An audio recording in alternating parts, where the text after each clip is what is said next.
Azərbaycanın xalq artisti Alim Qasımov Bakıda zavod açıb. Sözügedən müəssisə Qaradağ rayonu Güzdək qəsəbəsi ərazisində fəaliyyət göstərir.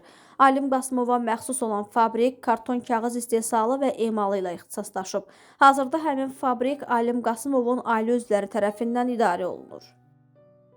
Əməkdar artist Rahilə Bəndəliyeva valideynlərinin itkisi ilə bağlı təsirli xatirələrini bölüşüb. Gün oğurla verilişində qonaq olan sənətçi atasının son vəsiyyətini yerinə yetirdiyini açıqlayıb. Atam mənim nəfəsim idi. O dünyasını dəyişəndə 36 yaşım var idi.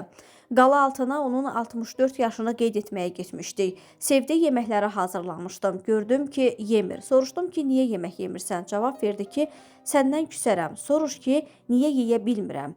Mən bütün yolu bikef oldum. Dedi ki, gələn ildə atamın 65 yaşını burada qeyd edərik. Dedi ki, onu siz görəcəksiniz, mən yox. Daha sonra atam dedi ki, səndən bir istəyim var. Mən öləndə üstümdə ata segahı oxuyarsan. Cavab verdim ki, sən öləcəksən, mən ağlayacağam, səsim batacaq, oxuya bilməyəcəm. Amma dəfnə aparanda dedim ki, tabutu qaldırmayın, son arzusunu yerinə yetirəcəm. Həmin an mənə bir səs gəldi ki, valideyni itirmək çox ağırdı. Mart gələndə gözüm yolda qalır ki, atam kənddən mənə bayram payı gətirəcək.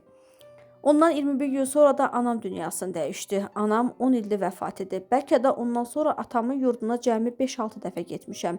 İçkilərim, dərdlərim çoxdur. Bu hadisələr məni bir müddət sənətdən uzaq saldı.